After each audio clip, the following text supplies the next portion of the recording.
on the church-wide staff of the Episcopal Church.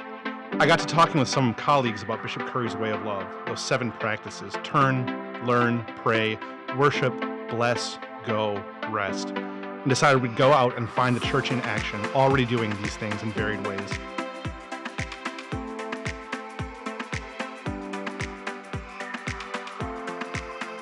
We decided we wanted to start the new show at the Bishop Walker School in Washington, D.C. We'd been told by folks from the region that we'd really get to see blessing in action, what Jesus meant when he called us to give, forgive, teach, and heal in his name. I sat down with James Woody, the executive director and president of the school, over a lunch of square pizza and orange slices. James has been here since the beginning, even before the school officially opened in 2008 with a class of 13 4-year-olds.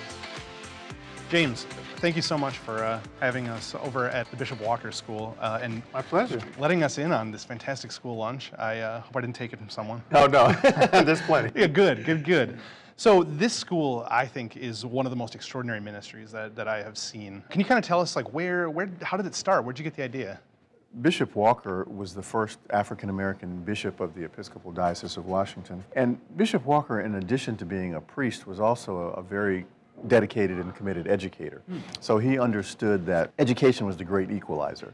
And so when he passed away in 1989, I think from that point forward, the diocese and people around the diocese had a desire to do something to honor his legacy and to also benefit the children of this community. Awesome. Can you tell me something about this community? We're in Washington, D.C. We are in Southeast Washington, also known as Ward 8, and it's traditionally one of the most underserved areas of the city. It's been plagued for many years by a number of challenges. One of the things that we were committed to doing was starting a school here in this community because we felt that this is where the greatest need was. You'll learn while you're here. But what we like to do with the boys, some of their lessons are in the hallway. We use the whole school as a classroom. Principal Stephanie Follerin is, like me, blown away by the school. A place where young folks can grow into the people that God intends them to be, where students are learning from extraordinary staff and faculty because thousands of faithful people work together to make it possible. She's a consummate educator, just like I remember from growing up, equal parts caring and understanding and holding high expectations for achievement and behavior. She knows every student by name, which is more amazing because while she has years of experience in independent schools, this is only her 2nd month at Bishop Walker. So Bishop Walker had a great phrase that you guys have kind of taken to heart here. Education is the door to opportunity. Yeah, what does that mean for y'all here? It's the path through which people can gain all kinds of success in life. And one of the things that we try to do is to make sure that our students and faculty and parents all come together around that concept, that education as the great equalizer. Great. One of the things that also is unique about this place, the funding structure is a little bit different. Most independent schools, I would say, probably get 85 to 90% of their revenue from tuition payments. We, however, don't charge tuition, and so we have kind of thrown that model upside down. I want to get this straight. Yes. No tuition. No tuition, that's right. Okay. For the most part, our students come here at no cost to them or their families, which is mind-boggling on many levels. It really is. Yeah. And you get a lot for that. That includes a full day that starts at 7:30 in the morning with before care, and it concludes at 6 p.m. We have an after-school program. And on top of that, 3 square meals a day? 3 square meals a day, so we serve breakfast, lunch, and during the after-school program, we have what's called our supper meal. It's very difficult for boys to learn, or any of us to learn, frankly, if we're hungry, and Absolutely. so we make sure that we try to remove as many of those obstacles as possible to their success. I want to do a taste test of the Bishop Walker School cafeteria food. Okay. And then I want to get your read on it as well. Okay. Be honest. I absolutely will. Viewers will note that I have a square pizza here. Square because we don't believe in cutting corners at Bishop Walker. That's beautiful. How's that for wit? I love it. I love it. As a former pretend New Yorker, I'm not entirely sure how to eat the pizza except to fold it, so I'm going all in. Extraordinary. Okay. Boys can be pretty finicky, and so it's important for us to put food in front of them that they will actually eat. And so pizza, I'm sure it has a whole wheat crust, and we try to use as many locally sourced, organic ingredients as possible, because that's teaching something as well. Help us to be unselfish in friendship, thoughtful of those less happy than ourselves, and eager to bear the burdens of others. Through Jesus Christ our Lord. As an Episcopal school supported by the generosity of Washington Episcopalians and so many others, there's a real Christian component to life here. During chapel time, the library is converted to a sacred space where the older boys lead the younger boys in a short service. We say the school prayer, we sing This Little Light of Mine, and we talk about how all people are created in God's image, and that sometimes people might only know God through his reflection in us. What is it that makes it exactly Episcopalian? I think one of the hallmarks of any Episcopal school is an openness to others. In our mission statement, we describe ourselves as a Christian community of learners, but we're also very attuned to the fact that the world is a broad world, and so many of our students come from different faith traditions or from no particular faith tradition, and so we embrace students regardless of their background or tradition because we want to make sure that they become enmeshed in what we are, recognizing that they bring certain skills and gifts and assets that we want to include in our community. That sounds like belonging is a big piece of what the school offers. Belonging and being known. We are a small school. We have right now about 85 students, and that means that every student is known by every adult and every other student. It's important for our boys to know that they're valued for who they are, for their individuality, for their unique voice. One of the things that is, I think, a hallmark of a Bishop Walker School student is his ability to express himself.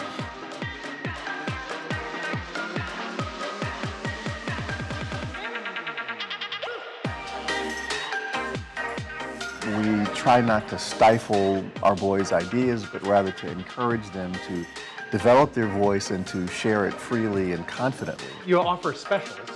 Art, music, even some science. Right here we have a garden program. Oh. Our students learn to plant. They do planting identification, so they'll walk through the park. They'll go everywhere. Hands-on. Hands-on. Oh. Everything is hands-on. So this is a special as well. Go on in. Should we go? Yeah. Okay, great. Hey guys. What's everyone learning about today? Flowers. Flowers. Can you name a flower? Daisy. Daisies. That's a good one. Now, Polly. A Power Ranger one? What does that do? That sounds like a new one, but I like the idea. As a concept, I'm excited to see all the amazing work you guys do. Keep it up. Thank you. Right. Do you remember thank you in sign language? How do I say you're welcome? Oh no. Mr. Scott is also our director of admissions, so he knows the boys probably better than anyone.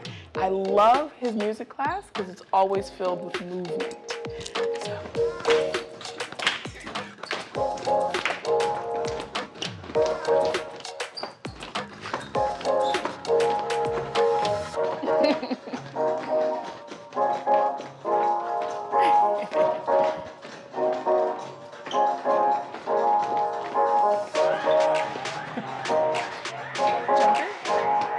Why is art so important for these kids? Oftentimes, boys don't have enough opportunity to really find their creative center.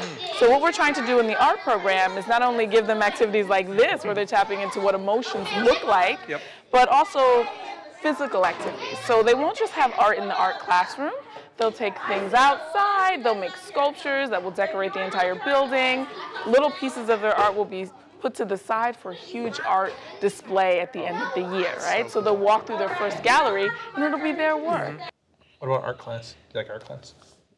Of course. Of course. Tell me what you like about art class. I like drawing because you get to express yourself a little bit. I made like a whole comic. I went home, I took a picture of it, I edited it on my tablet, then I went back to paper and I edited it.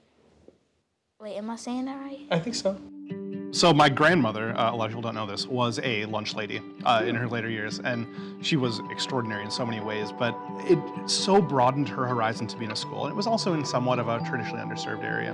Where we were in Minnesota, it's obviously freezing cold in the winter, and you just cannot do without a coat. It doesn't work. And we found out that several of these students didn't have coats that fit. It became her ministry to go out and find coats. Is there an opportunity like that for us in the wider church to help fund, help support this extraordinary mission and ministry? There is no shortage of opportunities, whether it's marketing assistance or public relations or fundraising assistance. We value that. In addition to our library being run by volunteers, most of the books were given to us brand new, because once we put the word out that we have a need for something specific, people tend to respond. What we do, we can't do without the generosity and support of others. The way of love is a rule of life, a set of practices meant to center our lives on Jesus and his call to each one of us. We turn, learn, pray, worship, bless, go, and rest. I saw all of these practices at Bishop Walker School, but one stood out in particular: the call to bless. Can you tell me some of the ways that the school and the wider church in Washington can be a blessing to these students? We think that the entire foundation upon which the Bishop Walker School is built is that of sharing blessings.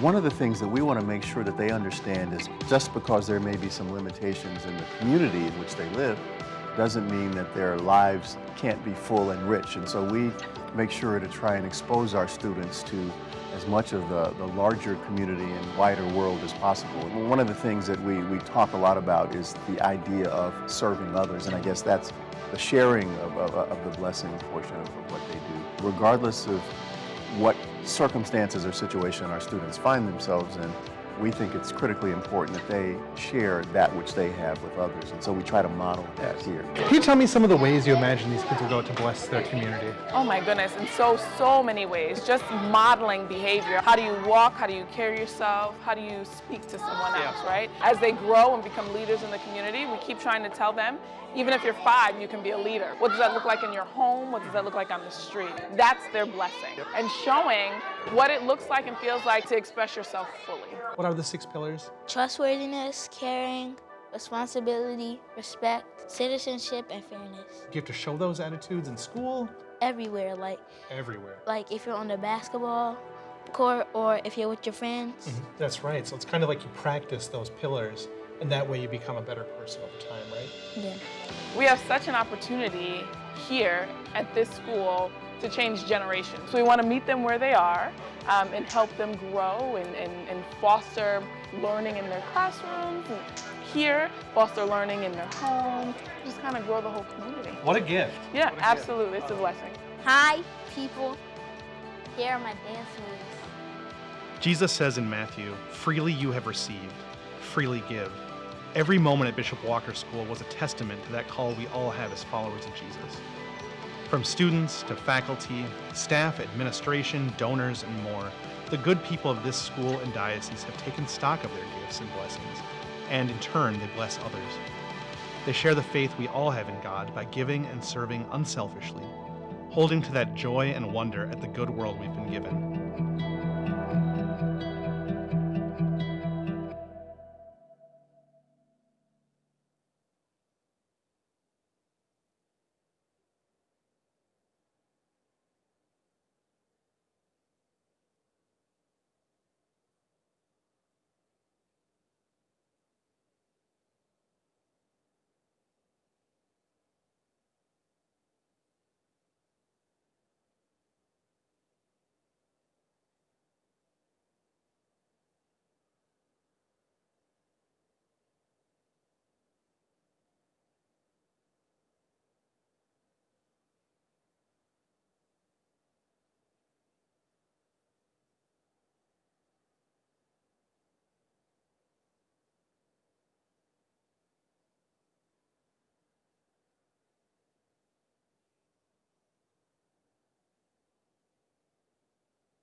good. Thank you.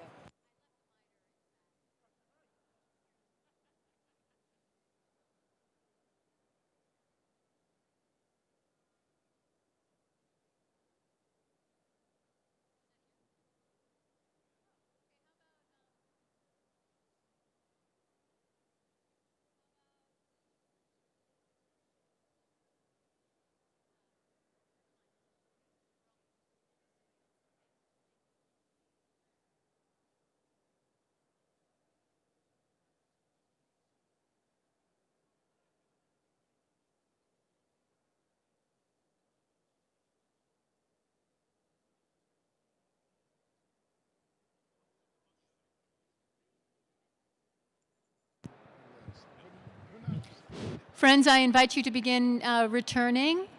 Those of you who are in your seats, if you'd like to turn to the songbook to page, I have my glasses on, hang on. Page 3.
Justice and joy.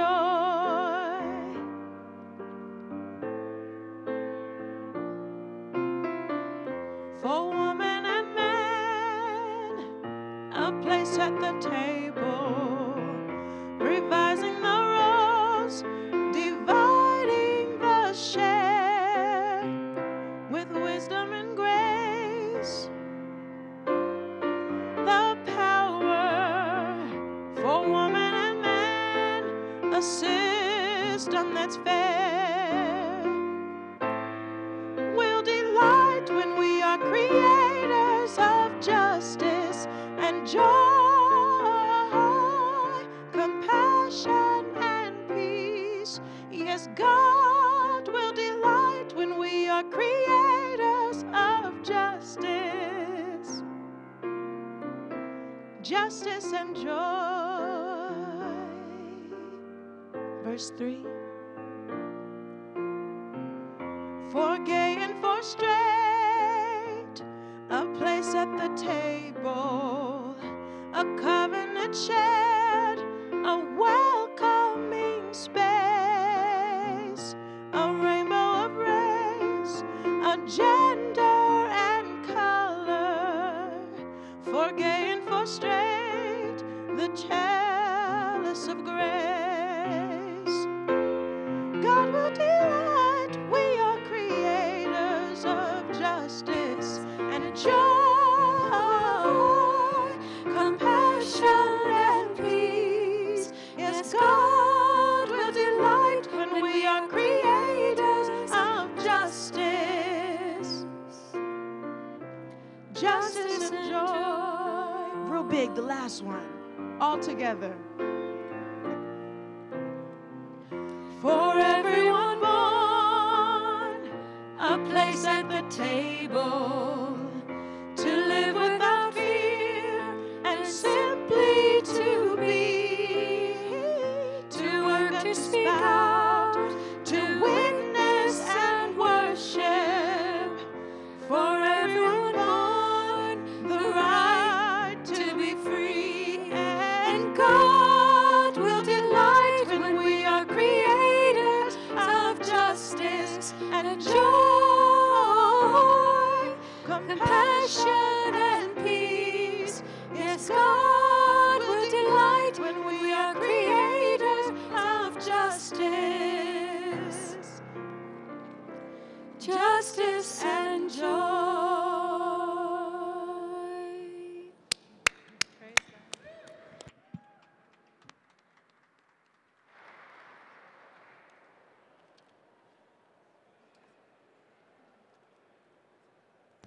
Welcome back from lunch, everyone.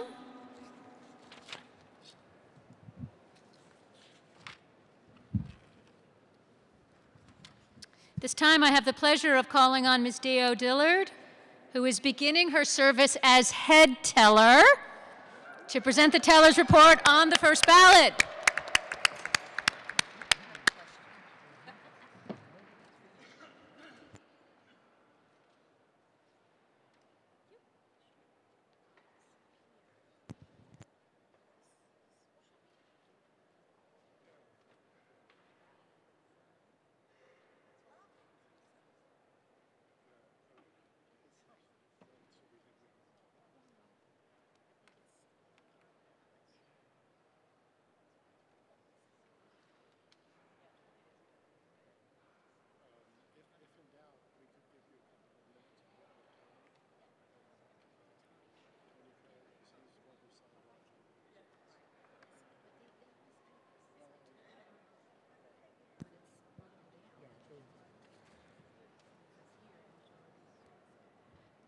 I thought we were ready.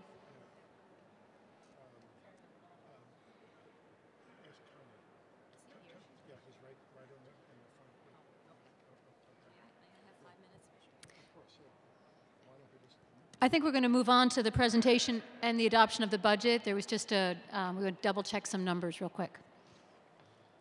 So at this time, I would like to call upon Mr. Jim Jones, Chair of the Finance Committee, to present the proposed budget and move its adoption to the convention.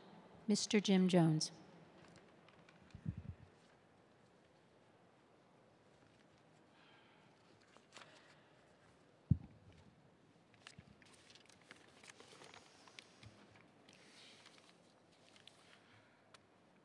Good afternoon, ladies and gentlemen.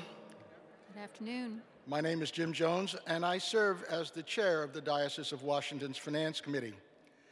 This afternoon, it is my honor and pleasure to give you an overview of the 2019 diocesan budget, and I hope to also provide a helpful perspective on how the work of the diocese supports and strengthens ministry in the 88 parishes of the diocese. The Finance Committee would like to thank each and every one of you who took the time and trouble to review the budget and perhaps watch it on the diocesan website. Your questions, your concerns, your comments and insights were extraordinarily helpful to us in crafting the final product. And I have to say that when I walk away from this lectern, my tour of office will be over, and I'm leaving with a sense of gratitude and thankfulness. It has been a blessing to serve this diocese, and I'm happy to be passing the baton to our new chairman, Stephen Gibson.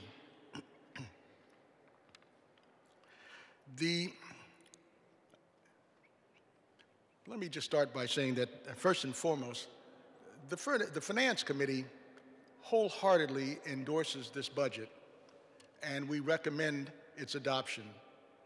We firmly believe that it is good soil to grow the future of our diocese. And I also would be remiss if I didn't take a quick moment to also recognize the staff at Church House. Without them, we just simply could not do our work. The staff at Church House gets more done with fewer resources, including time, than any outfit I can imagine. And as I say, I commend them to you. In 2019, we anticipate overall revenue to increase by approximately $100,000. That'll bring us to a total of $4,255,000, a level of revenue that will enable us to continue providing services in 4 categories: congregational investment, ministries, support of the wider church, and governance, support, and administration. On the screen, you'll see a chart that depicts our 4 sources of revenue. They are grouped in 4 groups named Congregational Investment, Congressional Giving, Soper Fund Income, the Bishop's Annual Appeal, and Interest, Dividends, and Other Income. I'm a retired lobbyist, and for 3 years now I've been trying to say congregational instead of congressional.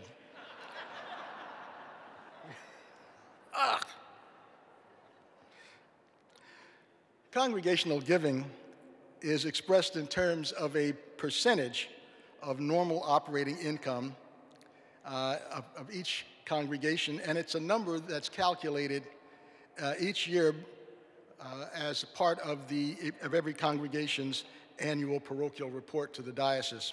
You can readily see that congregational giving and Soper income account for about 90% of our income. In 2016, Bishop Marion asked congregations that were giving less than 10% of their normal operating income to strive, as they were able, to support the mission and ministries of the diocese by increasing their giving by 1 percentage point per year until they reach the tithe. We are very grateful to report to you that in 2018, 28 congregations, almost a third of the diocese, accepted this challenge and are now moving toward joining the 12 congregations that already support the diocese with a tithe of their income. As a consequence, the 2019 budget estimates that overall congregational giving will increase by approximately $105,000, and that is an estimate that we base on our actual experience over the past several years. Now, as you know, in recent years, the diocese has sought to decrease the amount of funding from the Soper Fund that is used to support the operating budget. In 2019, of the available $1.4 million in Soper Fund income, $1.2 million will be allocated to support the operating budget. The remaining $200,000 will be earmarked to fund special congregational vitality and growth initiatives such as congregational growth grants and new clergy internships. The third category of revenue in this proposed budget comes from the Bishop's Annual Appeal, and the fourth and final category is revenue, interest, and dividends. This includes income from investments and a contribution from the Cathedral Foundation, which is allocated as partial reimbursement of the cost of the bishop's compensation. As we turn to expenditures and to provide some perspective, we've grouped the $4,254,000 of estimated expenditures into 4 categories: congregational investment, ministries, support of the wider church, and governance, support, and administration. Roughly 42% of expenditures are directed toward congregational investment.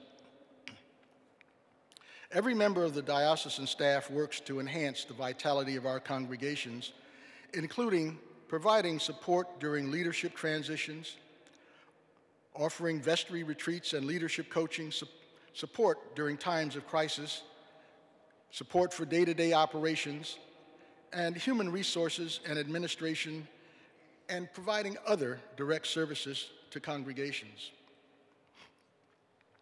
Approximately 15.5% of expenditures are allocated to 3 diocesan ministries: evangelism, faith formation, and Latino multicultural and justice ministries.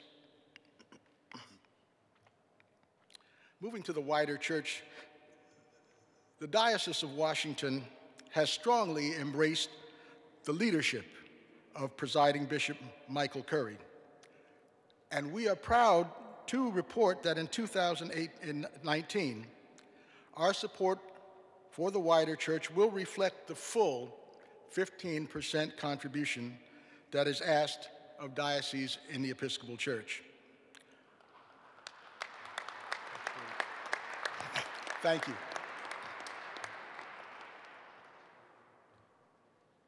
Our support helps fund the national and international ministries of the Episcopal Church, our interfaith and ecumenical ministries, and it supports the work of the regional province to which this diocese belongs.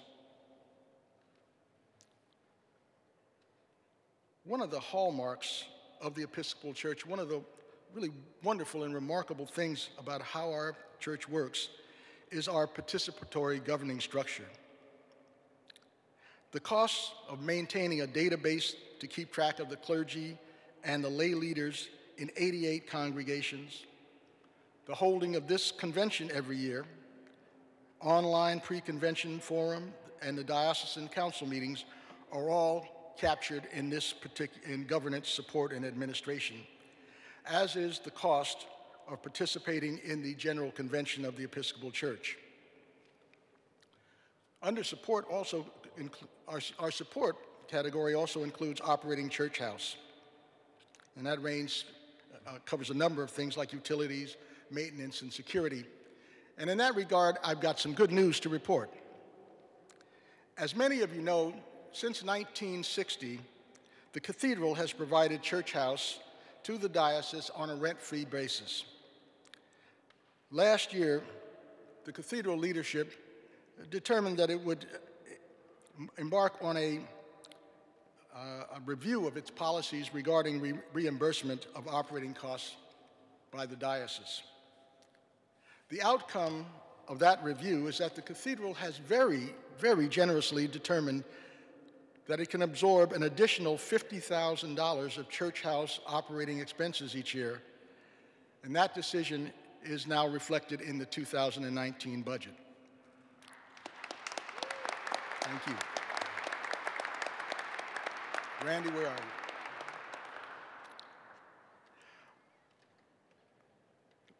This category also includes costs associated with information technology services, the hosting and maintenance of the diocese website, and direct consulting, training, and support for congregations, as well as digital communications.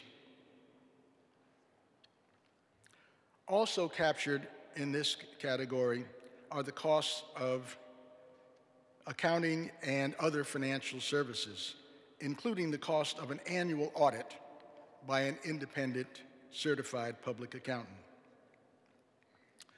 This completes the overview of the 2019 budget. I thank you for your confidence in me and in the Finance Committee. As I said earlier, we are proud of this budget. We recommend that you adopt it, and as always, we are available to answer questions. Thank you for your attention, and may God bless us all.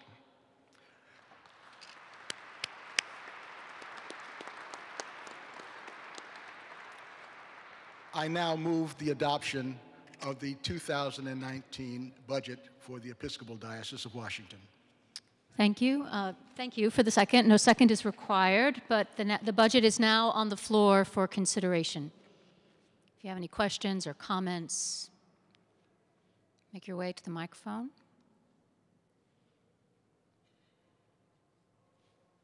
Are you ready to vote? Okay. Looks like that. All in favor, please raise your hand. Thank you. Is there anyone opposed to the budget? Thank you. The 2019 budget has been adopted. Thank you very much. The significance of congregational giving in support of diocesan mission and ministry, and our gratitude for your generosity and your trust. And at this time, I'd like to acknowledge two groups of congregations. First, I'd like to acknowledge before us all the generosity of the following congregations that in 2018 contribute a tithe of normal operating income to the diocese. And so I would like to name those congregations now. All Souls Parish, Christ Church Georgetown, Christ Church in Laurel, St. Stephen's and the Incarnation, St. Timothy's Parish. Did I miss anyone? We have a special certificate that we like to give to acknowledge this major commitment, and at the break, please, if you'd like to receive your certificate, please see Kathleen Hall at the registration desk, and she will present it to you, and we thank you. Second, we'd like to acknowledge the following 28 congregations that responded affirmatively to the request last year that congregations consider increasing their commitment to the diocesan mission and ministry by 1 percentage point of normal operating income.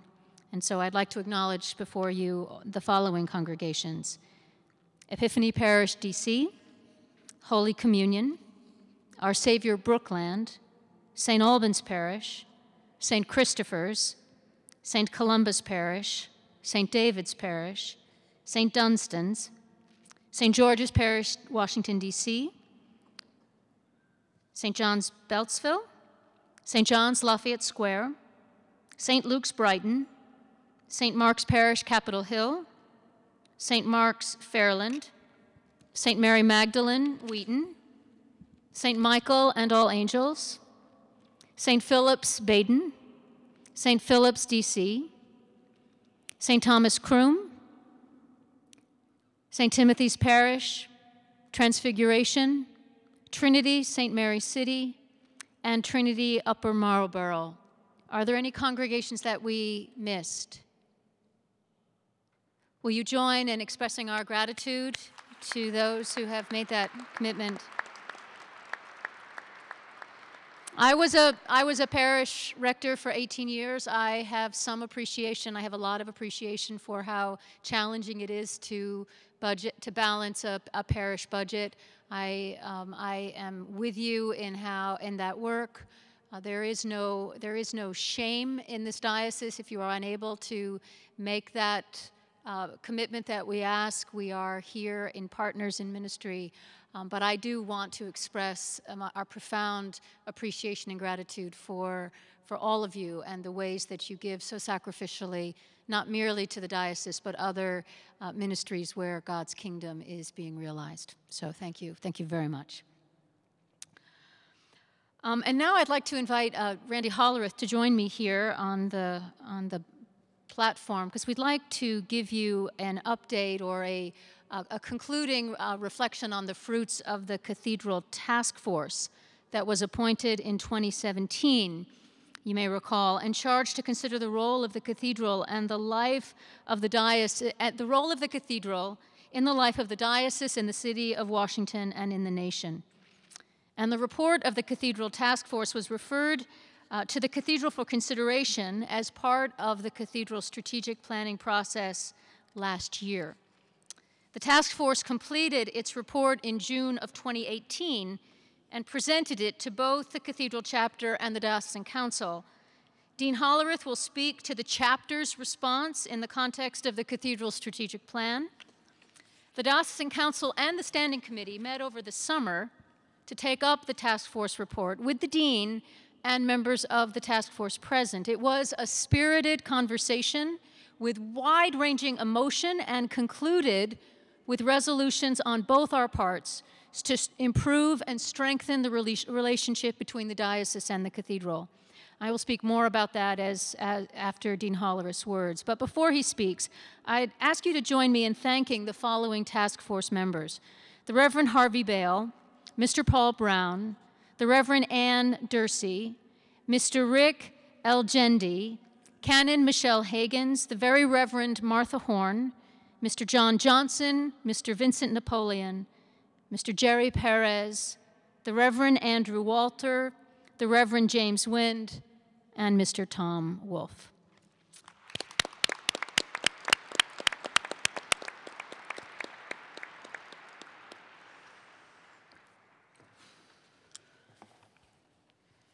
Thank you, Bishop. I'm very grateful to the task force for their many months of good work in putting this report together. It was thoughtfully and very carefully done, and I was very glad to see that many of the recommendations made by the committee mirrored our own thinking at the cathedral. As Bishop Marianne just said, the cathedral and the diocese received this report against the backdrop of our ongoing strategic planning process here at the cathedral. Much of what we saw in the task force report was mirrored in what was already starting to emerge as we talked to literally hundreds of stakeholders from across the cathedral, the close, the diocese, and the wider church. And now that the cathedral's 5-year strategic plan is complete, I want to tell you that both the letter and the spirit of the task force report will be reflected through the cathedral's life in the years ahead. There are copies of the strategic plan, the cathedral strategic plan, at the cathedral table. The cathedral table is on the north side of the cathedral, all the way almost to the very back of the cathedral. So I hope you'll stop by there and pick one up if you have an interest. Our plan through 2023 really boils down to 4 foundational pillars. Rather than talk about what this cathedral is, we are focusing on what we want this cathedral to do. And those 4 pillars are welcoming, deepening, convening, and serving. Perhaps most importantly, serving. Parallel to that, we have taken a new look at how we describe our identity as a cathedral. In that task force, it says who we are, and I quote, "Grounded in the reconciling love of Jesus Christ, Washington National Cathedral is a house of prayer for all people, conceived by our founders to serve as a great church for national purposes." You will see first and foremost that we anchor our identity in Jesus Christ. It must be all about Jesus Christ or we are failing our mission.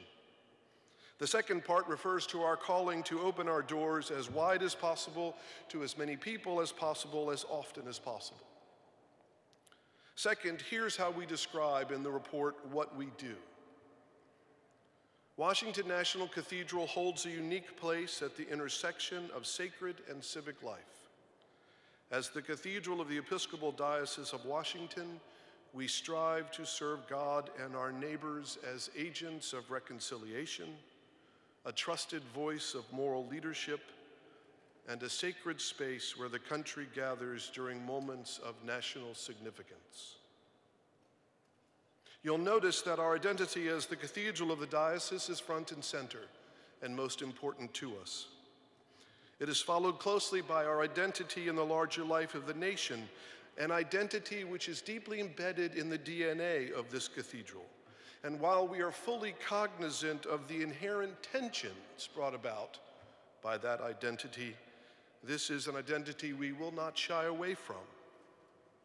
I hope you saw some of the best of what that identity can be this past year in the services for John McCain, Matthew Shepard, George H.W. Bush, and the vigil following the Parkland School massacre. Now, let me take a moment to talk about at least 3 of the recommendations from the task force and show you how they will be made manifest in our cathedral life in the coming years. First, the task force recommended that the cathedral find ways to be more closely aligned with the work of the wider church and the presiding bishop's office. On the challenge of racial justice and racial reconciliation, we are working closely with our partners in the Episcopal Church to continue Bishop Curry's work of becoming beloved community. At the same time, we are forming partnerships with parishes and clergy across the diocese on racial justice work and taking a closer look at the cathedral's own institutional history on the question of race. There is work to be done, but I'm glad to say that much of it is underway. Second, the task force asked that the cathedral get down off of Mount St. Alban and interact with people where they live and work. I could not agree more. Some of you may have met our new canon missioner, the Reverend Dr. Leonard Hamlin. I'd like Leonard, who is here today, to stand so that you all might see him. Leonard, stand up right just for a minute.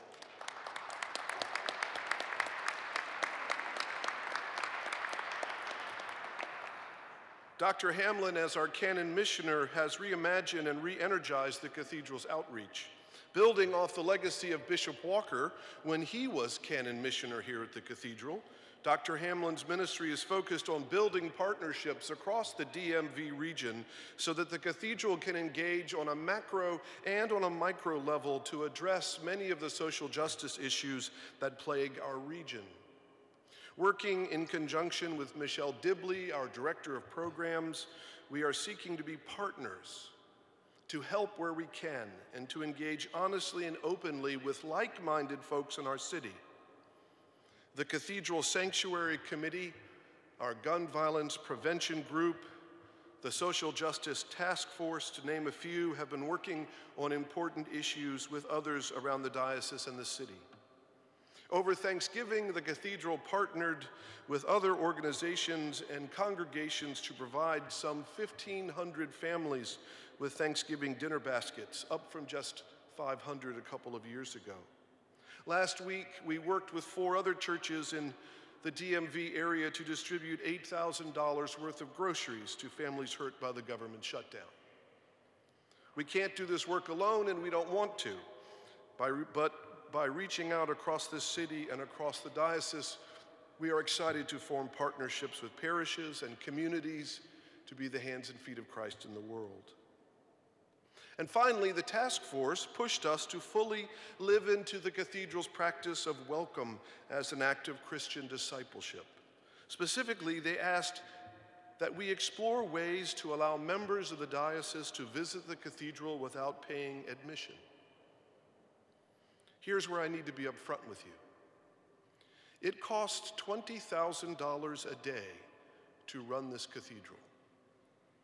And as a prime tourist destination in Washington, D.C., the money we receive from our visitors' admissions goes a long way to keeping our doors open and working to complete the $34 million in earthquake repair. When my predecessor implemented a paid admission policy in 2014, he did so reluctantly. And it is my dream that one day we will never, ever have to charge admission for tourism ever again. But while our finances are solid and we've got some exciting things to announce in the coming year, for now the admissions charge must remain a part of our life. That said, being an open, welcoming, and hospitable institution is central to our identity, and I fully embrace the call to open the doors of this cathedral as wide as possible to the members of the diocese. So I'm happy to say that starting February 1st, admission to the cathedral will be free for all members of any congregation or parish in the Diocese of Washington wishing to tour the cathedral. Simply let us know you're coming, and we'll have tickets waiting for you. Before you leave today, please go to the cathedral table and pick up one of these brochures to share with your church or your congregation that explains the details of this new admission policy. Also, please remember that Sundays are always free at the cathedral, always free to everyone. In fact, we never charge admission for any worship service at the cathedral, 365 days a year. And on any day that we are open, anyone can come into the cathedral for free to pray at any time. No one, anywhere, will ever be charged to worship or pray in this sacred space. Admission is a source of revenue from tourism, not a source of revenue from prayer.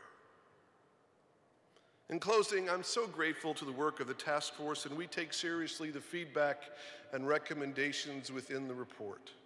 We certainly have more work to do, but we are committed to that work. We're committed to being a beacon of light in the city and partners with all of you in the work of building Christ's kingdom. Thank you.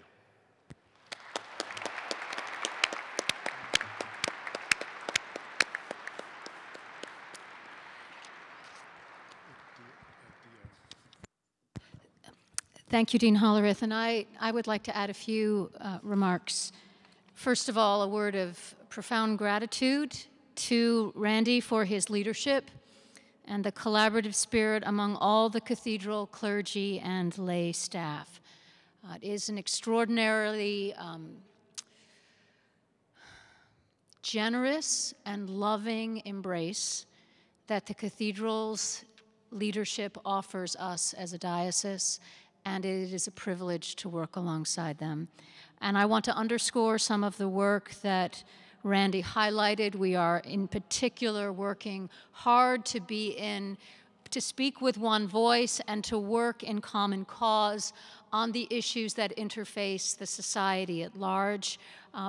In-house, people might know that there's a difference between the cathedral and the diocese, but everywhere else that distinction is lost. And so it is best for us to be working together and serving Christ together as the body of Christ. And I'm so grateful for the spirit with which that energy is now being met and also being added to by the very willing engagement on the part of diocesan leaders. You've heard several times today the degree of financial support that the cathedral gives to the diocese, which is not insignificant, and we are grateful for those gifts. And I just want to say that the Holy Spirit is blowing through this place. The financial health, the rising attendance in worship and participation, the excellence in ministry, and the commitment to serve our communities is you can feel it when you engage and when you walk in. And I would simply ask that you continue to pray for this ministry, to draw upon it as an adjunct to your work whenever you can, and to know that this is partly our gift, our collective gift to the city, to the nation, and to the world. And I wonder if you would join me in thanking Washington National Cathedral yet again for their life and ministry.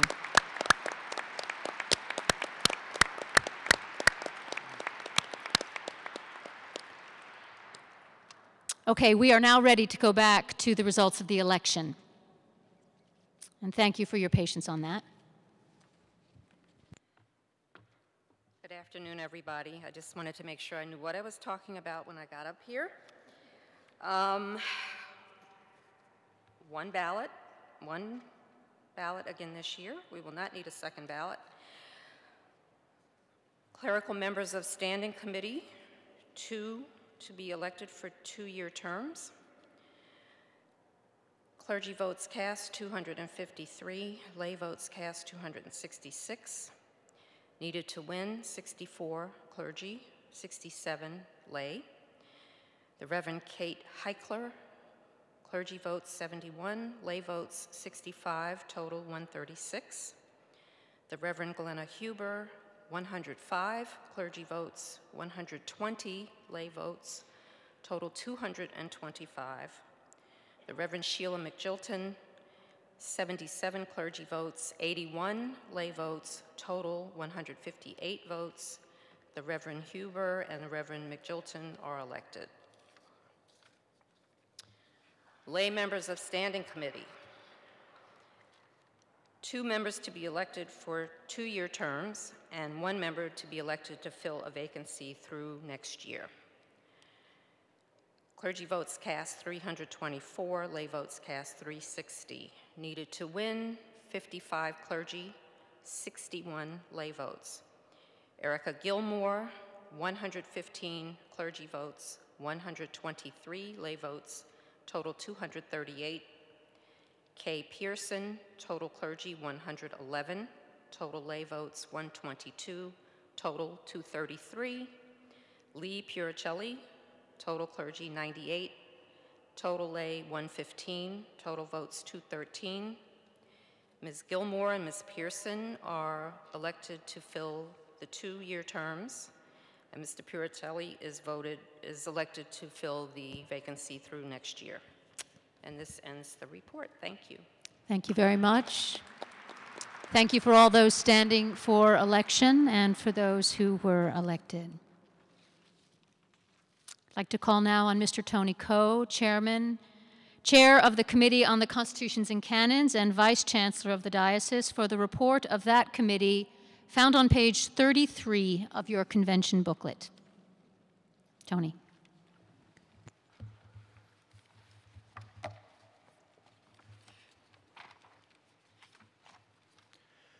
Good afternoon. The Committee on the Constitution and Canons has 3 items to present to the Convention for action. Each of these items will be separately voted upon. First, the committee submits to the Convention a series of amendments to the canons to complete the process of the restatement of the canons and conform the canons to the Constitution as already restated and adopted by the Convention. These proposed amendments appear on pages 34 through 39 of the Convention booklet. Second, the committee submits to the Convention a technical and conforming amendment to the Constitution to delete a reference to the position of an elective at-large member of the Diocesan Council for a second and final vote. This proposed amendment appears on page 40 of the Convention booklet. Third, the committee submits to the Convention a proposed amendment to the canons to reassign St. Barnabas Church of the Deaf from the Montgomery County South region to the Montgomery County North region. This proposed amendment appears on page 40 of the Convention booklet. Additionally, there are 2 items that the committee brings to the attention of the Convention that do not require any action of the Convention this year. First, the Convention passed a resolution last year to authorize a pilot program for alternatives to regional assembly meetings. This program provides for plans initiated by any region that could include any alternative to an in-person meeting, such as 1 or more electronic meetings and the use of electronic voting. The authority for the program will expire in 2020, so an evaluation of the program will need to continue through this calendar year. Second, a revised diocesan committee governance policy that is consistent with the restated canons took effect in 2018, and the new diocesan committee governance policy will be available on the diocesan website and will be published in the next edition of the Diocesan Journal and Directory in 2019. So first, the restatement of the canons. In the last several years, the Convention voted approval of the restatement of the Diocesan Constitution and the restatement of most of the diocesan canons. The restatements are based on a study directed by the 118th Convention, and the purpose of the restatements is to provide good governance for the diocese. The restatements is the diocesan constitution and canons should be stated in a way that meets necessary legal requirements and provides for transparency, practical administration, and public understanding. In achieving those purposes, the committee's practice has been to restate the provisions to carry out the underlying intent without substantive policy changes. In a very few instances, however, substantive changes were made, primarily in order to conform the restated provisions to long-standing diocesan practice. In the last year, in reviewing existing Canon 49 relating to parochial reports and Canon 54 relating to vacant cures for the restatement process, the committee determined that most of the provisions were duplicative of provisions in the canons of the General Convention, and some actually conflicted with the Constitution and canons of the General Convention. The committee submitted its recommendation for repeal to the Council, and the Chancellor submitted a memorandum to the Council with an analysis of the relevant provisions. The Council concurred with the recommendation of the committee and the Chancellor, and the committee has included, at the direction of the Council, that Canons 49 and 54 will be part of the restatement resolution to minimize the number of votes that we have to take to amend the canons. This vote on the canons is a conclusion of a process of the restatement of the diocesan constitution and canons that has been going on for over 6 years. The committee would like to thank our bishop for her very strong support of this project.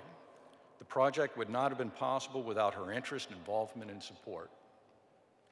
There have been minimal turnover of the membership of the committee during the last 6 years.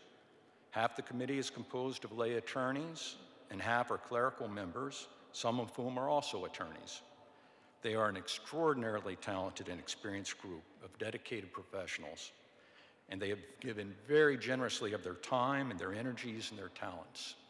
And we really consider this restatement of the canons to be a gift of theirs to the diocese. On a personal note, I would like to thank Paul Cooney and Mary Costel. You don't want to start thanking people because then it ends up being sort of an Academy Awards list. But these are two people that this would not have been possible without their dedication, the amount of time that they met, all of the meetings that we had, and I just want to express my appreciation. Therefore, the Committee on the Constitution and Canons moves the adoption of a resolution amending the canons to restate certain provision of the canons as follows. Thank you. No second is required. Is there any discussion? All those in favor, please say aye. Or raise your hand, I'm sorry. You can say aye too, but you can raise your hand. Are there any opposed? Please raise your hand. Thank you. The motion carries. Right. The second issue that we need to vote on is at a meeting of the convention in calendar year 2017, the convention voted final approval to amend 1102 of the Constitution, deleting a reference to deputies and alternative deputies to the provincial synod. At the same time, the convention also amended the canons to eliminate the positions of at-large members of the diocesan council through a gradual phase-out. The committee submitted the necessary conforming amendment relating to the deleting of the reference to at-large members as candidates in elections to the same section 1102 of the Constitution until calendar year 2018 in order to avoid confusion. Since the amendment to the Constitution requires that there are 2 consecutive meetings of the convention and a second vote of approval would be required, that second vote of approval on this amendment occurs at the meeting of the convention this year. Therefore, the Committee on the Constitution and Canons moves the adoption of the following amendment to the Constitution of the Diocese, with this being the second of 2 meetings of the convention to approve it, taking effect on the day after the last day of the annual meeting of the Diocesan Convention in calendar year 2019 as follows. Thank you. Again, no second is required. The motion is on the floor. Discussion?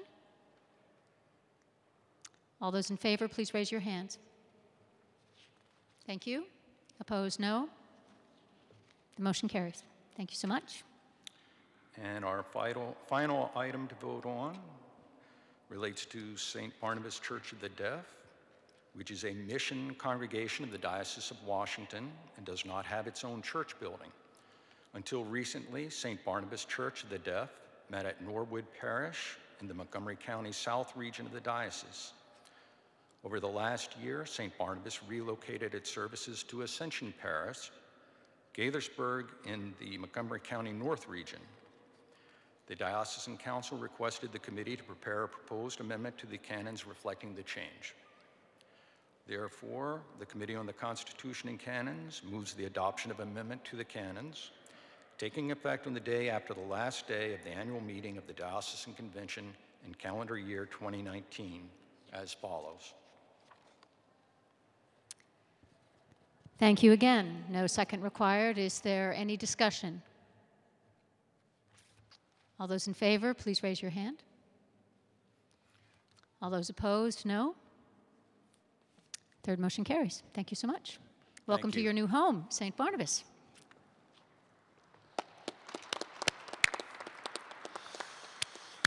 Okay, I think after passing a budget and going through constitutions and canons, we need to sing about being revived again. So on page 5 of your songbook, there's a song entitled Revive Again, and I say we stand and we sing.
Well done.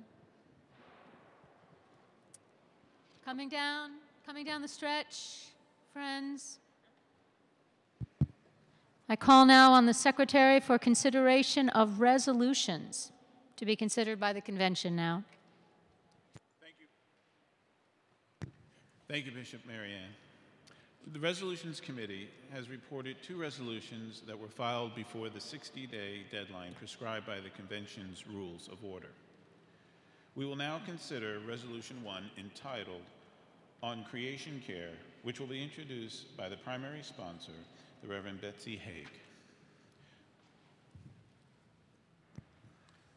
While we're waiting for the primary sponsor to come to the microphone, I remind the convention that under our rules of order, the first member to speak on the resolution shall be the primary sponsor or the agreed upon designee.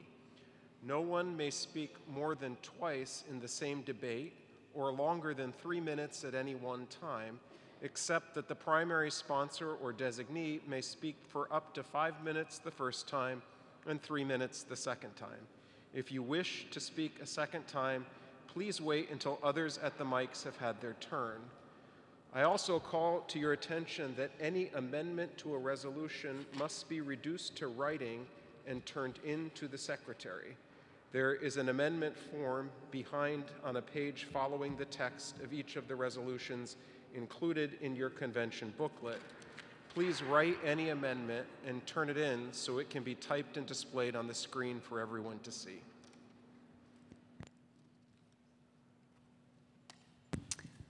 Microphone 1, please.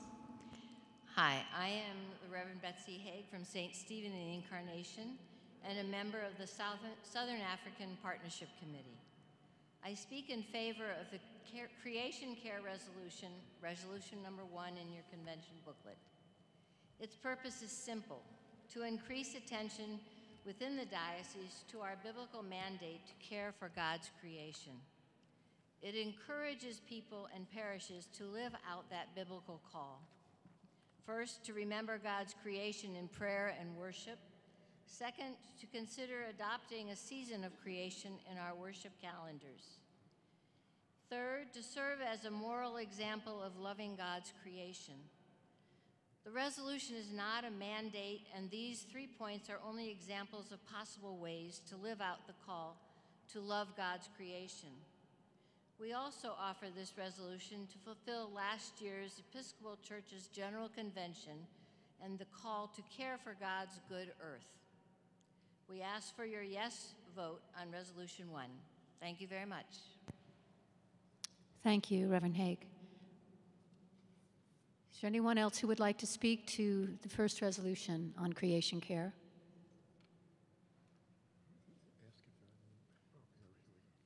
Someone's coming to the microphone, yes? Right there. In the center aisle, right there, sir. Hi, I'm Peter Nye at St. Mark's Episcopal Church in D.C. I'm sorry, should I face this way or should I face this way? You face me, please. Okay.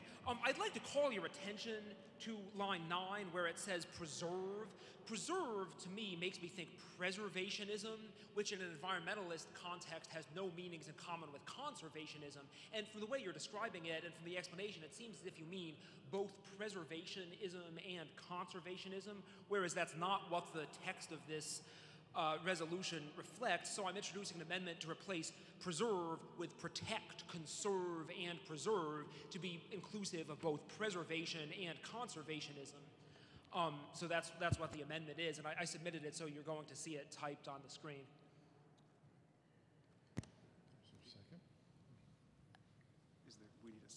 We need a second for that. Second, I hear a second. So at this point, the amendment has been made to the resolution and it's been displayed on the screen. And so the debate at this point should be on the text of the amendment. If anyone wants to speak in favor of or opposed to the amendment, and once we've disposed of the amendment, either by approving it or rejecting it, we can move on to the debate on the main resolution. And we may, if the sponsors of the original resolution want to speak as to whether they consider this to be an amendment they're in favor of, that would be in order as well. I am 100% fine with this resolution change and would encourage everybody to vote yes. Thank you. Would anyone else like to speak to the proposed amendment? All those in favor, please raise your hand. Thank you. All those opposed? The resolution to amend, it's been amended. Thank you. We are now going back to the main resolution as amended. All those in favor, please say aye, or raise your hand. Thank you. All those opposed? The motion carries and the resolution passes. Thank you very much.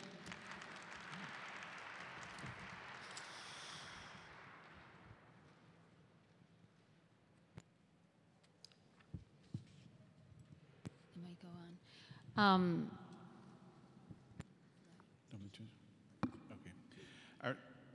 Our next resolution, towards a full communion with the United Methodist Church. We will now consider this resolution, which will be introduced by the primary sponsor, the Reverend Carol Fett. Flett. I'll just hold it. It's falling. Thank you, Bishop. I'm Reverend Dr. Carol Flett, the chair of the Ecumenical and Interreligious Commission. And Fernando, where are you? Fernando Hermosa is the newly appointed ecumenical officer, and so I continue as the interreligious officer. As a commission, we have proposed this resolution in response to a General Convention resolution.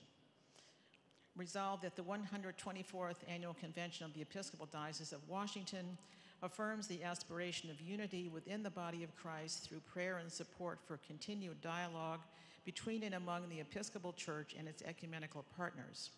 And be it further resolved that the 124th Convention of the Episcopal Diocese of Washington encourages congregations in the Diocese of Washington to study the proposed path towards full communion between the Episcopal Church and the United Methodist Church, developed by the Episcopal Church United Methodist Dialogue, quote, a gift to the world, co-laborers for the healing of brokenness. Thank you. Is there a second? Or do I need a second? No, no second needed, sorry. Now we are debating the resolution, if anyone would like to speak to it. Would anyone like to speak to the resolution as presented? Sure, thank you. Michelle Morgan, St. Mark's, Capitol Hill. My concern about passing this right now is that the Methodist Church is still debating and trying to figure out how human sexuality plays out in orders in the Methodist Church. It feels to me that us saying yes to this now is saying we're not going to have to deal with this again later. The Methodist Church is working on this issue. They're going to be voting on it this summer yet again. I would rather we vote this no now and pick it up again next convention when they have some resolution about who full inclusion is, and I'll stop there. Thanks. Thank you. I'd like to respond. I'd like to read the timeline from... Carol, hang on. Dr. Fleck, please excuse me. I just want to make sure that if there's anyone else who'd like to speak, because you only get one more shot. Is there anyone else who would like to speak either for or against the proposed resolution? Linda Kaufman, St. Stephen and the Incarnation Episcopal Church. I also speak against the resolution. I have friends who have been put forward numerous times for ordination in the Methodist Church and have been turned down simply because of homosexuality is an issue. And I don't think we're ready for full communion with a church that wouldn't recognize me as an ordained person. Thank you. Yes? Charles Hendricks, St. Bartholomew's, Montgomery County. I would simply like to ask Reverend Flett if she could explain to us the basic principles of the documents cited in this resolution, a gift to the world, co-laborers for the healing of brokenness, that we are if we adopt the resolution encouraging congregations to study. Excuse me, sir. Proper protocol is for you to address me directly and to ask if we could address the question. And so I'm just going to... Yes. Okay. Bishop Marianne? Yes. Could you facilitate the further explanation to this convention of the document referred in this resolution? Thank you very much.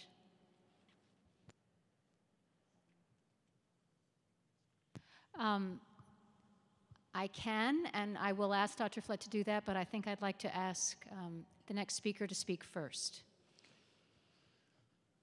My name is Tim Johnson. I'm rector, sorry, my voice is booming here. Tim Johnson, rector at St. Andrew's Episcopal Church in College Park. I am one of those former United Methodist ministers who had to leave the United Methodist Church because I am gay.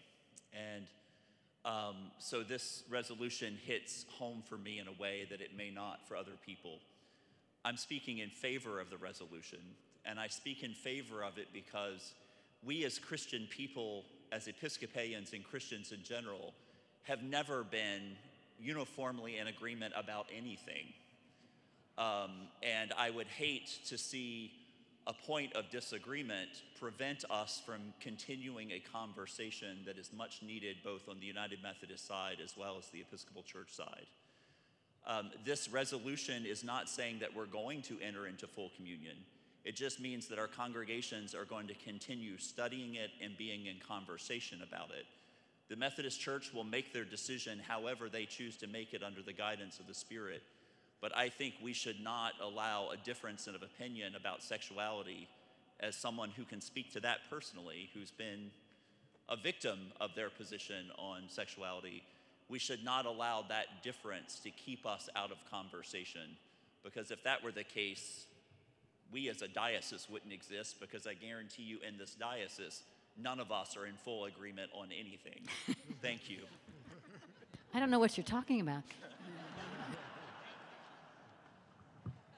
Okay, Dr. Flett, are you prepared to speak to the question about the document? I'd like to speak about the number of questions about the document. Thank you. First of all, there needs to be some clarification that this resolution is not a vote on full communion. This is a vote on encouraging congregations to be in dialogue with their local Methodist congregation. And that's how we might be able to move forward towards the many questions that people have about full communion with the Methodist Church. And so the document itself is a dialogue manual on how to engage with your local Methodist congregation and get to know them and understand theirs. I also want to speak to the timeline. The timeline is that the United Methodist General Conference meets in 2020, and the next time when the National Episcopal Church would vote would be 2021. So this is a process. It's simply a path. It is not a foregone conclusion. Thank you. That's very helpful. I see someone at the back microphone. Yes. Yes, Bishop. I'm Anton Vanterpool from the Standing Committee, and I'm voting. I can't vote voice. I can only have voice but no vote. But I recommend for yes on the resolution. One of the ministries that I do outside these four walls is attend and work with a United Methodist plant church called the Kingstown Communion in Kingstown, Alexandria. And one of the discussions they had inside of a restaurant in Alexandria was the question that is on the table right now. They gave a very open discussion and allowed people, Methodists and non-Methodists alike, to discuss their expressions and feelings. And as expressed earlier, there are people on one side, there are people in the middle, and there are people on the other side. So I believe that this body can go forward and with a yes to working with all sides of the spectrum. Thank you. Thank you very much. I'd like to encourage a yes on this resolution. Okay, Carol, you just broke every Robert's Rules laws. But we are a convention of mercy.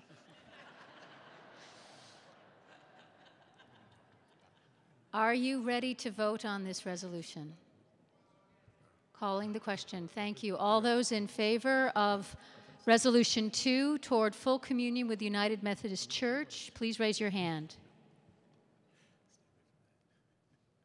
Thank you. All those opposed, please raise your hand. Thank you. The resolution carries. Thank you very much.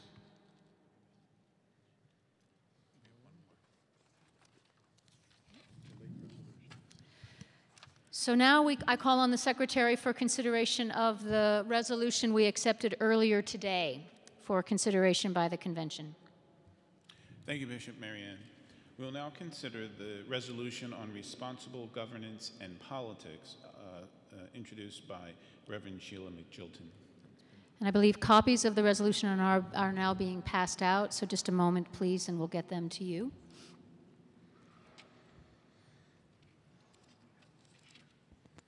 And we'd love a copy on the front table, if you wouldn't mind. Oh, thanks. Two more. Daryl. Yeah, we got it. We're good. It's the second page. Daryl, two more copies.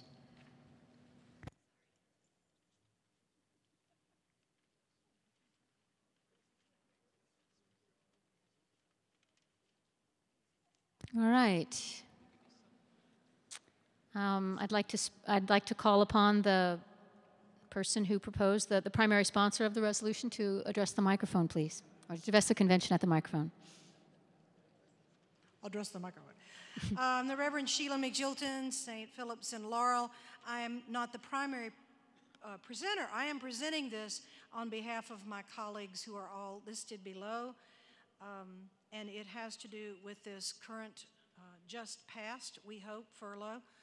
Basically, we know that it's technically over, but perhaps not, and that many of us in this room, many of the clergy in this room, including myself, have had a number of parishioners deeply affected by the furlough and the stress and anxiety that it has invoked.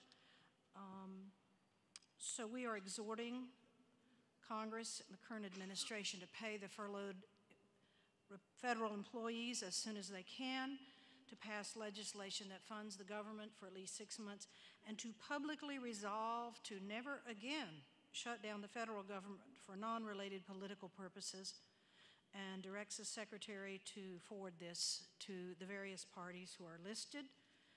That the last 35 days have been a horrible situation for all of us in this area, and we hope that we will at least make a public statement as the Episcopal Church in the Diocese of Washington.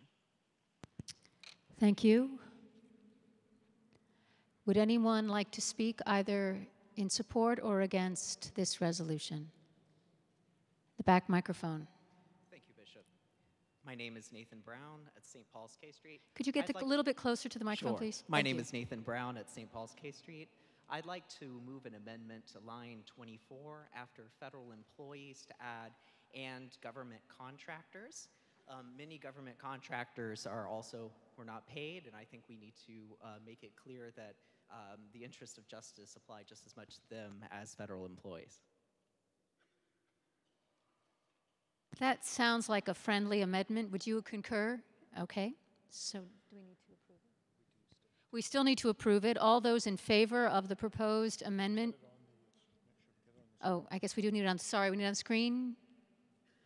Do we need it on the screen? Do you need it on the screen? No. Okay. If you are in favor of the amendment to the resolution to add the words "and contract workers" and government contractors, as it is now on the screen, all those in favor, please raise your hand. Thank you. If you are opposed to this amendment, thank you. The amendment carries, and now we are back to debating the main resolution as it has been now amended. Anyone else like to speak to it? Not seeing anyone move. Yes, sir? Someone is moving to the microphone. Two people are racing to the front microphone.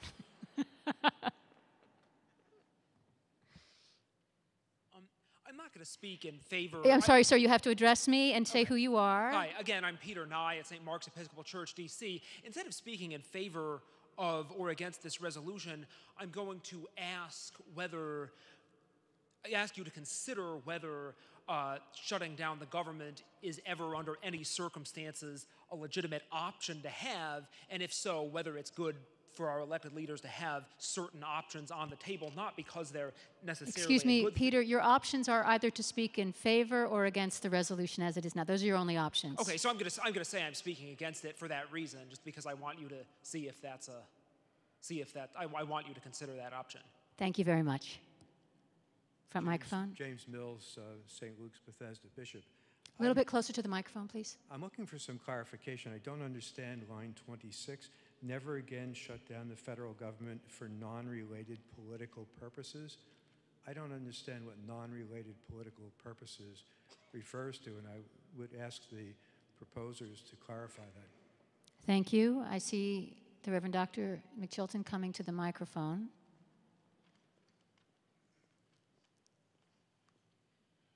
I think we were trying to, my colleagues can chip in if I'm wrong about this, I believe we were trying to say in a nice way, stop using people as pawns.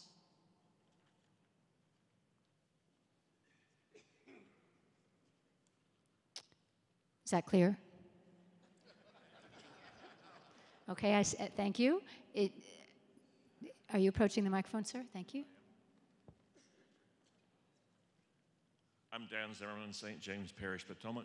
I think in our rush to pass the amendment ago, we put it in the wrong place. I sympathize with the intent of the police, but I don't see how we can say the government, you pay contractors where you don't have a contract with them to do work right now. I think that phrase that was put in there should have been back up under line 9. Are you proposing an amendment, sir? I really think we rushed that first vote without looking carefully what we were trying to tell. I don't see how we can tell the government to pay somebody. So if you could place what you're saying in the form of an amendment, that would be really I would like helpful. to make an amendment to take that phrase that was put in there and put it on number 9. For the many public servants employed by the federal government and contractors. In order to consider an amendment, we do have to have it reduced to writing. It's not writing. It's not in writing. Okay. It's just that I think we, yep.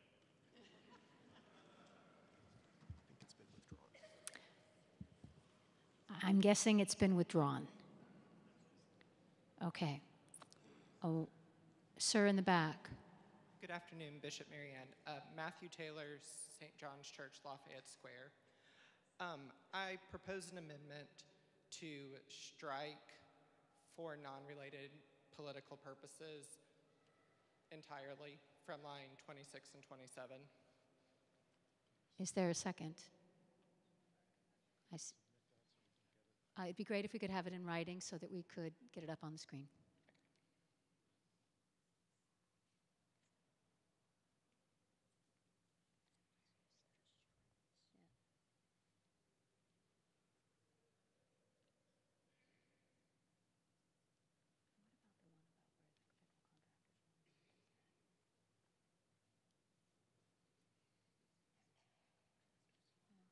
Could you confirm that it's correctly transcribed? That is correct. Thank you. Okay. Is there any discussion? All those in favor of the proposed amendment to strike that phrase, please raise your hand. Keep them up for a sec. Thank you. If you are opposed, please raise your hand. The amendment carries. We're now back to debating the main resolution as it has been amended this second time. You have to go to the microphone if you want to call the question. Yeah? Call the question. Can we vote Thank on you. this? Thank you. Is there a second, please? All those in favor? 2/3, please. If you want to call the question, please raise your hand. Thank you. All those in favor of the resolution as it has been amended, please raise your hand. Thank you. If you are opposed to this resolution, please raise your hand. The resolution carries. Thank you very much.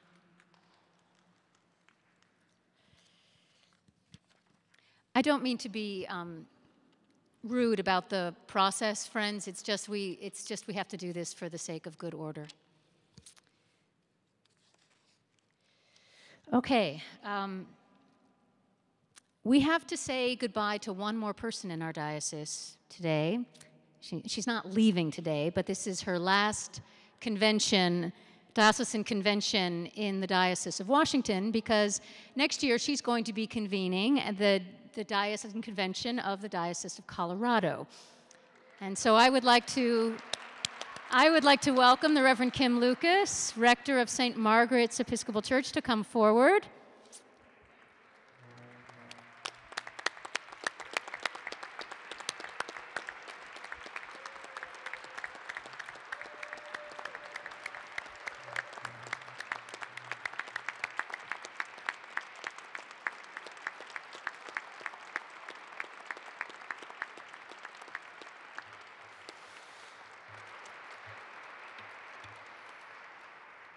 You can take your seats if you want to, or if you want to keep standing, that's fine too. We'll pray for Kim in just a second, and I want to give her a chance to address us. But I did want to let all of you know that we in the Diocese of Washington are contributing to the gifts that are presented at the convention, at the celebration of Kim's installation, which will be, or consecration, which will be in May. And we are the ones giving her her traveling crozier, so that when she goes from parish to parish, one thing she can do, she can say a prayer for all of us and know that we are praying for you and the congregations soon to be under your care. So may I present to you Bishop-elect Kim Lucas.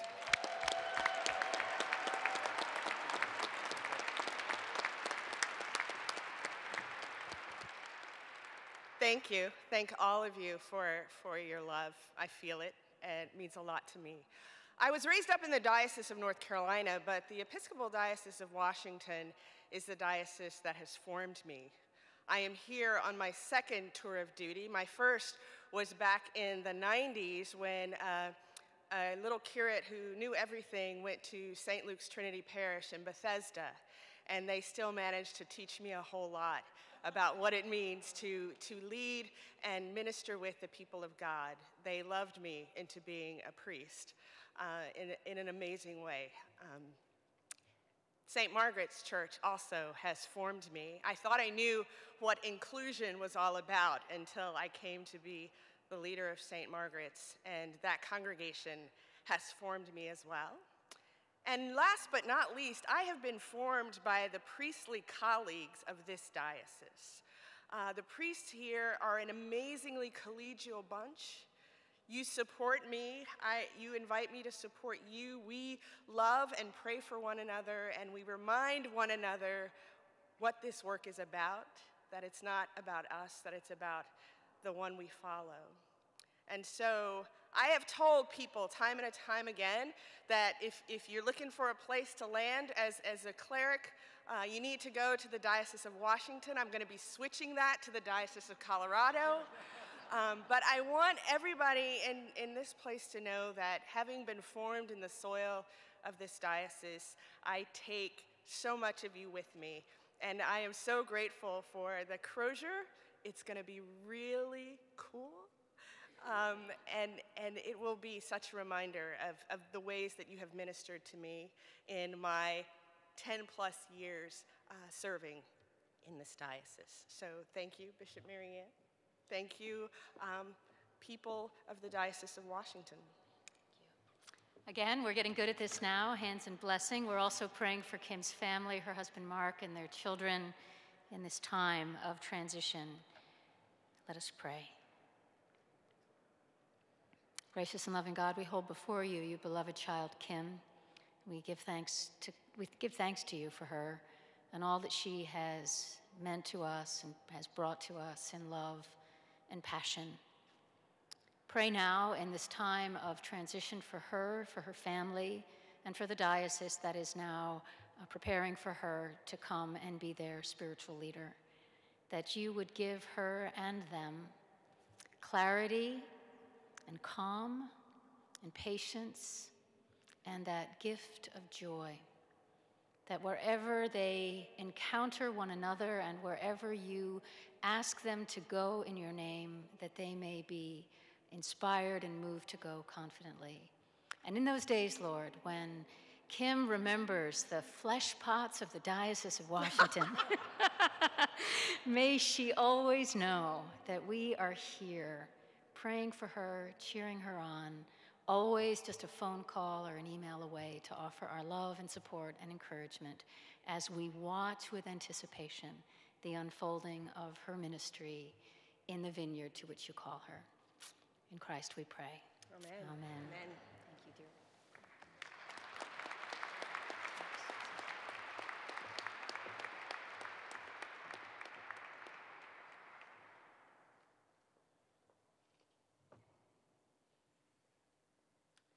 Call upon the Secretary for a motion to set the date and place of our annual meeting in 2020.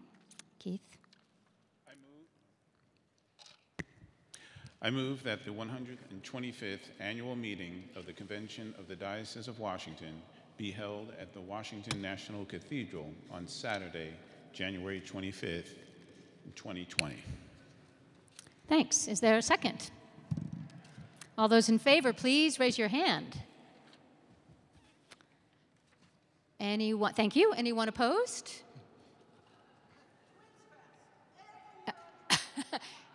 The Minnesotan in the room would like to protest that it's the same weekend as Twins Fest, but here we have it. We will meet in convention next year at that date and in this place, and I thank you for that. We are at the end of our work, friends. We have completed our assigned work for this meeting of the convention. We've reached the end of our agenda, and I would love to hear a motion to adjourn. Seconded. All those in favor, please stand. And I would ask if we could sing.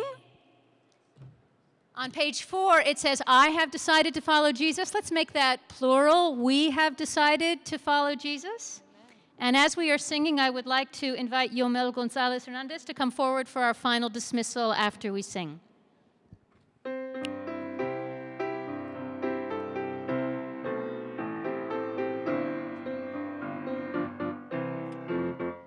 We have decided to follow Jesus. We have decided to follow Jesus. We have decided to follow Jesus. No turning back, no turning back. He decidido seguir a Cristo. He decidido seguir a Cristo. He decidido seguir a Cristo. Con fiel amor le seguiré. He prometido servir a otros. He prometido servir a otros. He prometido servir a otros. Con fiel amor le seguiré. The world behind me, the cross before me. The world behind me, the cross before me. The world behind me, the cross before me. No turning back, no turning back.